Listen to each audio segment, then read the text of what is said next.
ኢትዮጵያ ውስጥ እንደሆነ ወይ ካልበለጡ ወይ ካልሞትክ አያዝኑልህም። ሰው ፊቱን ስላዞረ ሰው ፊቱን ያዙራ። እግዚአብሔር አለኩ ፊቱን የማያዞር አንኮንዲሽናል አፍቃሪ እኮ የሆነ አምላክ አለ። ታውቂያለሽ? ይሄንን ስብከት ላንቺ እንደማልሰብክሽ ለነፍሴ እንደምሰብካት ለራሴ በጠላት ተከብቤ የምኖር ሰው እንደሆንኩ ራሴን አውቃለሁ። ከመቼ መቼ ወደቀ ብለው እንደሚያጨበጭቡብኝ አውቃለሁ። ከመቼ መቼ አፈረ፣ ከመቼ መቼ ተበላሸበት ብሎ የሚጠብቅ ስንት ሰው አለ መሰለ።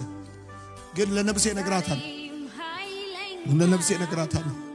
እህል የሰጠሁት አፈር ሲመልስ፣ ወርቅ የሰጠሁት ጠጠር ሲመልስ፣ ሰዎች ሪስፖንሳቸው ሌላ ሲሆን ለምን ባዶነት ይሰማኛል? አንኮንዲሽናል የሆነ አፍቃሪ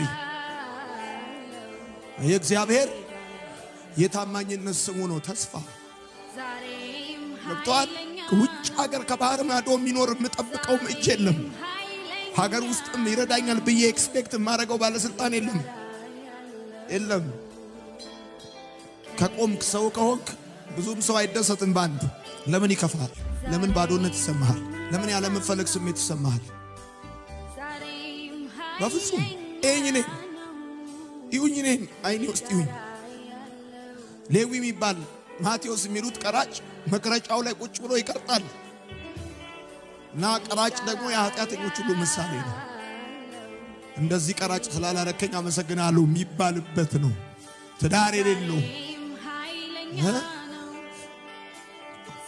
ገንዘቡን መጠጥ ቤት የሚጨርስ እየቀረጠ ያለ የኔ ጌታ በዛ ሲያልፍ አየውና እና ተከተለኛል። የኔ ጌታ ሊሰራብህ ኩሙሌቲቭ ጂፒኤን አይ፣ ባክግራውንድን አይ፣ ድምር ውጤትን አይ፣ ትላንትናን አይ፣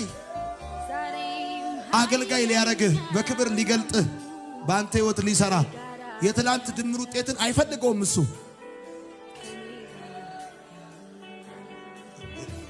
ስለምን ተስፋ ትቆርጣለህ? ይሄን መዝሙር ነው መዘመር ያለብህ አንተ። አይገርምም? ይሄን ስዘምር ከአንቺ ጋር ያለው የኔ ጌታ ገና እስከነገረሽ ያደርስሻል። ገና ያየልሽን ሁሉ ያደርገዋል። ገና ዛሬም ኃይለኛ ነው። ዛሬም